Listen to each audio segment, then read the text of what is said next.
السلام علیکم ورحمۃ اللہ وبرکاتہ۔ سیدنا کریم صلی اللہ تعالی علیہ وآلہ وسلم۔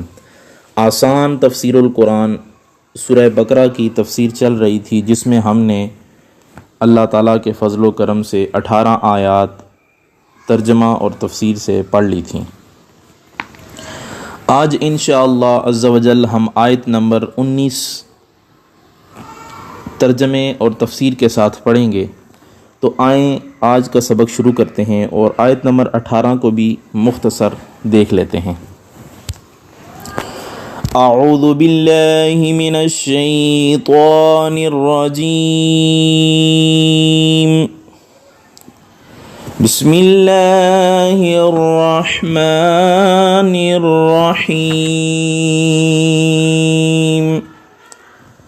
صم بکم عمی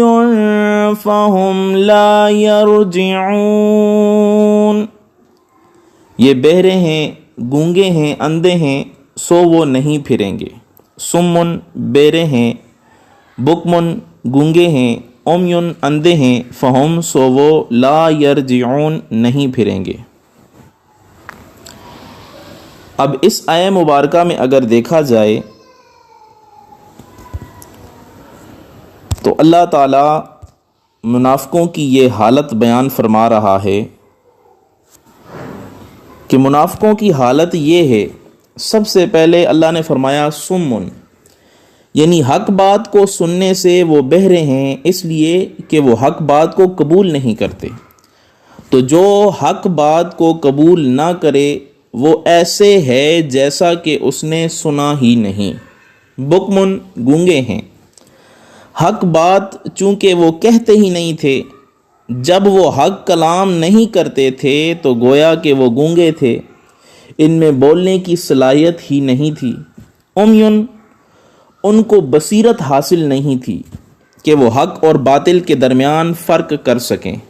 جس کو بصیرت حاصل نہ ہو اسے بصارت بھی حاصل نہیں ہوتی، یعنی جس شخص میں سمجھنے کی صلاحیت ہی نہ پائی جائے گویا کہ اسے دیکھنے کی صلاحیت بھی حاصل نہیں ہے۔ اور خیال رہے کہ ان کے حواس درست تھے، سنتے تھے، دیکھتے تھے، بولتے تھے، لیکن جب حق کو سننے سے ان کے کان بند تھے تو وہ اس لحاظ پر بہرے تھے، اور جب حق بات ان کی زبان پر نہیں آتی تھی تو گویا وہ گونگے تھے۔ آگے اللہ تعالیٰ نے ارشاد فرمایا فَهُمْ لَا يَرْجِعُونَ، وہ اپنی گمراہی اور منافقت سے پھر کر حق کی طرف آنے والے نہیں تھے، بلکہ وہ اپنی منافقت کو ہی اپنا کمال سمجھ رہے تھے، وہ اپنے فساد کو اصلاح کہہ رہے تھے، وہ اپنی بے وقوفی کو عقل مندی سمجھ رہے تھے۔ تو اس حال سے پھرنا ان سے کیسے ہو سکتا تھا؟ ان دونوں آیتوں کے متعلق صدر الفاضل مولانا نعیم الدین مراد آبادی رحمۃ اللہ تعالی علیہ فرماتے ہیں کہ ان کی مثال ہے کہ جنہیں اللہ تعالیٰ نے کچھ ہدایت دی یا اس پر قدرت بخشی، پھر انہوں نے جو ہے وہ اس کو ضائع کر دیا اور ابدی دولت کو حاصل نہ کیا۔ ان کا مال حسرت اور افسوس اور حیرت و خوف ہے۔ ان کے حال پہ جو ہے وہ اتنا افسوس ہے کہ وہ یہ منافقت میں داخل ہو چکے ہیں، وہ بھی منافق ہیں۔ جنہوں نے اظہار ایمان کیا، دل میں کفر رکھ کر اقرار کی روشنی کو ضائع کر دیا، وہ بھی جو مومن ہونے کے مرتد ہو گئے، یعنی مومن ہونے کے بعد بھی مرتد ہو گئے، یعنی ان آیتوں سے انہوں نے فائدہ نہ اٹھایا، تو اللہ تعالیٰ نے ان کی یہ مثال بیان فرمائی ہے۔ اب یہاں پہ آگے اللہ تعالیٰ نے اگلی آیت میں کیا ارشاد فرمایا ہے وہ سماعت فرمائیں۔ اگلی آیت میں اللہ تعالیٰ نے ارشاد فرمایا او کصیب من السماء فیہ ظلمات ورعد وبرق یجعلون اصابعهم فی آذانهم من الصواعق حذر الموت واللہ محیط بالکافرین۔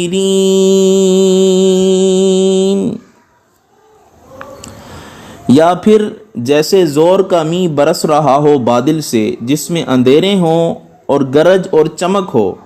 ٹھونستے ہیں اپنی انگلیاں اپنے کانوں میں کڑک کے باعث موت کے ڈر سے، اور اللہ گھیرے ہوئے ہے کافروں کو۔ او یا کصیب جیسے زور کا می من السماء بادل سے، فیہ اس میں، ظلمات اندھیرے، ورعد اور گرج، وبرق اور چمک ہے، یجعلون وہ ٹھونستے ہیں، اصابعہم اپنی انگلیاں، فی میں آذانہم اپنے کانوں میں، من الصواعق کڑک کے باعث سے، حذر ڈر سے، الموتی موت کے، واللہ اور اللہ محیط گھیرے ہوئے ہے، بالکافرین کافروں کو، اللہ تعالیٰ کافروں کو گھیرے ہوئے ہیں۔ اب یہاں پہ اس آیہ مبارکہ کی ایک تشبیہ بیان کی جا رہی ہے، وہ آپ کے سامنے بیان کی جائے گی۔ وہ یہ ہے کہ اس میں غور کریں کہ اس آیت میں کئی چیزوں کا ذکر آیا ہے، بارش، اندھیرے، بادل کی کڑک اور بجلی کی روشنی، اور ایسے سمے میں سفر کرنے والا شخص، یہ سب چیزیں مشبہ بہا ہیں، اور جب تک ان کے مشبہات یعنی جن چیزوں سے ان کی تشبیہ دی گئی ہے تعین نہ کر لیا جائے، اس مثال کا حسن نکھر کر سامنے نہیں آتا، یعنی اس مثال کو سمجھنا مشکل ہو جاتا ہے۔ تو یہاں بارش سے مراد اسلام ہے، اندھیروں اور بادل کی کڑک سے مراد وہ مصائب اور مشکلات ہیں جنہوں نے چاروں طرف سے اسلام کو گھیر لیا تھا۔ بجلی کی روشنی سے مراد وہ فتوحات وغیرہ ہیں جو ان ناسازگار حالات میں اسلام کو حاصل ہوتی رہیں۔ جس طرح بارش مردہ زمینوں کو نئی زندگی بخش دیتی ہے، اسی طرح اسلام مردہ دلوں کو نئی زندگی عطا فرماتا ہے۔ جیسے بارش برستے وقت گنگور گٹائیں چھا جاتی ہیں اور تاریکی پھیل جاتی ہے، بادل کی خوفناک کڑک سے دل دہلنے لگتے ہیں، اسی طرح اسلام کمی برستے وقت کھلی عداوتوں اور پوشیدہ سازشوں کا ایک ہنگامہ برپا ہو گیا، فضا یکسر گدلی ہو گئی، مصیبتوں کے بادل گرجنے لگے۔ جو سچے دل سے ایمان لا چکے تھے، نہ اندھیروں سے انہیں وحشت تھی، نہ بادل کی کڑک سے وہ ہراساں تھے، یعنی نہ انہیں اندھیروں کا کوئی خوف تھا، نہ بادلوں کی کڑک کی وجہ سے وہ پریشان تھے۔ مصائب کے ہجوم میں وہ چٹان کی طرح ڈٹے رہے، لیکن وہ لوگ مذبذب تھے، ان کی حالت عجیب ڈاواڈول تھی، وہ اسلام کی حیات بخش چھینٹوں سے سیراب بھی ہونا چاہتے تھے، لیکن مصائب کی تاریک گٹائیں دیکھ کر، مشکلات کی کڑک سن کر ان کے دل خوب جو ہے وہ ڈوب جایا کرتے تھے، اور اسلام کا دامن چھوڑنے میں ہی انہیں اپنی سلامتی نظر آتی تھی۔ اب اگر اسلام کو کوئی کامیابی نصیب ہوتی تو وہ اسلام کی طرف لپکنے کی تیاری کرتے تاکہ اس میں جتنی بھی مال غنیمت وغیرہ یا چیزیں ہیں وہ ہمیں ملیں، ہمیں فائدہ ہو۔ ایسے میں اگر مصائب کا کوئی تیز و تند جونکا آ جاتا تو وہ بد دل ہو کر رہ جاتے تھے، وہ کہتے تھے کہ ہم تو ان میں شامل نہیں ہوں گے، کہیں ایسا نہ ہو کہ ہمیں بھی جو ہے وہ نقصان ہو جائے۔ تو یہاں پہ یہ منافقوں کی مثال بیان کی جا رہی ہے۔ اب منافقوں کے دوسرے گروہ کی مثال یہ دی جا رہی ہے کہ یہ لوگ سرداران منافقین میں سے نہ تھے، بلکہ نسبی اور خاندانی تعلقات کی وجہ سے عبداللہ بن ابی کی پیروی کر رہے تھے، اور عبداللہ بن ابی تو وہ منافق تھا جو حضور علیہ الصلوۃ والسلام کے ساتھ رہتے ہوئے بھی حق کو قبول نہ کر سکا، حق دیکھتے ہوئے بھی سمن وہ بہرا تھا، بکمن گونگا تھا، امیون اندھا تھا، فہم لا یرجعون لیکن اسلام کی طرف نہ لوٹا۔ تو یہ خاندانی تعلقات کی وجہ سے عبداللہ بن ابی کی پیروی کر رہے تھے، یہ لوگ ڈاواں ڈول تھے، کبھی اسلام کی برکات دیکھ کر وہ سچے دل سے اسلام لانے کے بارے میں سوچتے، پھر ان پر دنیاوی خواہشات اور قبیلے کی محبت غالب آ جاتی تو وہ اپنے نفاق پر جو ہے وہ اڑ جاتے تھے، اور یہاں پہ حضرت عبداللہ بن مسعود رضی اللہ تعالیٰ عنہ فرماتے ہیں کہ اللہ تعالیٰ نے ان کی مثال یوں دی کہ دو منافقین بھاگ کر مشرکین مکہ کے پاس گئے، راستے میں انہیں تیز بارش نے آ لیا، اس بارش میں سخت گرج چمک تھی، انہیں اپنی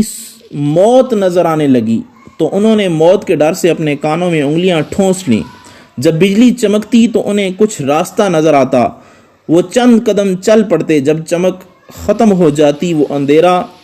چھا جاتا تو ٹھہر جاتے، آخر انہیں اپنی غلطی کا احساس ہوا، وہیں سے پلٹ کر نبی اکرم صلی اللہ علیہ وسلم کی خدمت میں حاضر ہوئے اور سچے مسلمان بن گئے۔ تو اللہ تعالیٰ نے فرمایا منافقین کے اس دوسرے گروہ کی غیر یقینی اور تذبذب کی حالت ان دو آدمیوں سے مختلف نہیں ہے، کیونکہ قرآن مجید کی آیات ان پر بارش کی طرح برس رہی ہیں، انہیں ہر دم یہ دڑکا لگا رہتا ہے کہ کہیں کوئی ایسی آیت نہ اتر آئے جو ان کے چہروں سے منافقت کا نقاب کھینچ دے یا ان کے قتال کا حکم دے دے، تو قرآن اترنے پر یہ خوف کے مارے کانوں میں انگلیاں ٹھونس لیتے تھے۔ اور دوسری جگہ فرمایا یحسبون کل صیحۃ علیہم، کہ وہ ہر چیخ کو اپنے اوپر گرتی محسوس کرتے تھے۔ ان کی یہ حالت ہے کہ جب ان کے باغات اچھے پھل دیں اور تجارت میں نفع ہو یا فتوحات میں مال غنیمت آئے تو سوچتے ہیں کہ یہ دین سچا ہے، اس میں صدق دل سے داخل ہو جانا چاہیے، لیکن جب باغات اچھے پھل نہ دیں، تجارت میں نقصان ہو یا غزوات میں تکالیف کا سامنا کرنا پڑے جیسے احد میں ہوا تھا، تو یہ سارا نقصان اسی دین کے اختیار کرنے سے ہوا، تب ان کا ارادہ دین سے پھر جانے کا ہو جایا کرتا تھا۔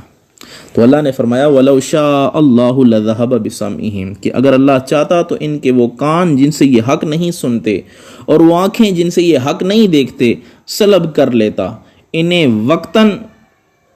یا انہیں جو ہے اسی وقت واقعتاً بہرا اور اندھا کر دیتا، مگر اللہ تعالیٰ نے انہیں ڈیل دی، ان سے آخرت میں ہی سارے حساب جو ہے وہ لینے ہوں گے، اللہ نے ان کو جو ہے وہ آخرت میں ہی سارا حساب و کتاب ان کا ٹھیک کرنا ہے۔ اب یہاں دنیاوی مفادات کے لیے اسلام کا نام لینا بھی یہ منافقین کا ایک کام تھا، تو یہاں پہ ہمیں بھی معلوم ہونا چاہیے کہ دنیاوی مفادات کے لیے، دنیاوی فائدے کے لیے اسلام کا نام لینا منافقین کا کام ہے۔ منافقین کے دل میں اس وقت ایمان کی محبت انگڑائی لیتی تھی جب انہیں اسلام کی وجہ سے مال غنیمت یا صدقہ وغیرہ ملتا، اگر اسلام کی وجہ سے انہیں کوئی تکلیف آتی تو ان کی اسلام سے محبت بھی ختم ہو جاتی۔ آج مسلمانوں میں بہت سے مذہبی اور سیاسی لیڈر اسی مرض کا شکار ہیں، جب انہیں سیاسی یا مالی مفاد نظر آتا ہے تو اسلام پکارنے لگتے ہیں، یعنی اسلامی ٹچ دے دیتے ہیں اور اسلام کا نام لے لیتے ہیں، ختم نبوت کا نام لے لیتے ہیں، اللہ تعالیٰ کے دین کا نام لے لیتے ہیں، اور لوگوں کو یہ ظاہر کرتے ہیں کہ ہم جو ہے یہاں پاکستان میں جو ہے اسلامی حکومت قائم کریں گے، ہم جو ہے وہ حکومت قائم کریں گے جو سیدنا فاروق اعظم نے قائم کی تھی۔ اس طرح کے لوگوں کے سامنے جو ہے وہ شوشے چھوڑتے نظر آتے ہیں، لیکن جب مفاد ختم ہوتا ہے تو ان کی محبت اسلام کا جو نشہ تھا وہ بھی اترتا دکھائی دیتا ہے۔ ان کی حالت منافقین مدینہ سے بھی مختلف نہیں ہے، ان کی حالت وہی دکھائی دیتی ہے جو منافقین مدینہ کی حالت ہوتی تھی۔ تو ایسے لوگوں کو آپ خوب اچھی طرح جان لیں، پہچان لیں کہ دین کے لیے سختیاں تو اٹھانا ہی پڑتی ہیں۔ حدیث مبارکہ میں آتا ہے کہ جنت تکلیفوں میں لپٹی ہوئی ہے اور دوزخ لذتوں میں ہے، تو جنت لینی ہے تو اس کے لیے دنیاوی مصیبتیں برداشت کرنی پڑیں گی۔ تو اس آیت سے ہمیں یہ بھی پتہ چلتا ہے کہ ہمیں منافقین کا طرز عمل اختیار نہیں کرنا چاہیے کہ اگر ہمارے حالات اچھے ہوں، ہمارے سازگار اچھا ہو، ہمارا نظام ٹھیک چل رہا ہو تو ہم اللہ کی عبادت کرتے رہیں اور دل میں جو ہے اللہ اور اس کے رسول اور دین اسلام کی محبت ڈالے رکھیں، اور جب ہمارے حالات مشکل ہو جائیں تو پھر ہماری یہ محبت کم ہوتی جائے۔ اور صوفیاء کرام فرماتے ہیں کہ بعض لوگ ایسے بھی ہیں یا اطاعت اس کو کہتے ہیں کہ جب اس کے حالات اچھے ہوں تو تب بھی اللہ کو یاد کرتا رہے، اللہ کو جو ہے وہ اس کی اطاعت کرتا رہے، اللہ تعالیٰ کی عبادت میں لگا رہے، لیکن جب اس کے حالات خراب ہو جائیں تو پھر اللہ کی اطاعت سے نکل جائے، اللہ کو یاد کرنا چھوڑ دے، تو یہ بھی ایک جو ہے وہ منافقین کی طرز ہے، منافقین جیسا عمل ہے۔ تو ہمیں ایسا نہیں کرنا چاہیے۔ ہمارے حالات خوشگوار ہوں یا خوشگوار نہ ہوں، ہر حالت میں ہمیں اللہ کو یاد کرنا چاہیے، ہر حالت میں اللہ تعالیٰ کی اطاعت کرنی چاہیے، ہر حالت میں اس کے کریم آقا صلی اللہ تعالیٰ علیہ وآلہ وسلم کی اطاعت میں لگا رہنا چاہیے۔ اب اگلی آیت میں انشاءاللہ ہم بیان کریں گے، اور اس میں ایک چیز یہ ہے کہ دیوبندی اکثر حضرات کا یہ عقیدہ ہے کہ اللہ تعالیٰ جھوٹ بولنے پہ قادر ہے، جبکہ ہمارا عقیدہ یہ ہے کہ اللہ تعالیٰ جھوٹ بولنے پہ قادر نہیں ہے۔ تو اس کی تفصیل انشاءاللہ عز و جل اگلی کلاس میں مکمل بیان کی جائے گی۔ آج کے لیے یہ اتنا ہی کافی ہے۔ السلام علیکم ورحمۃ اللہ وبرکاتہ۔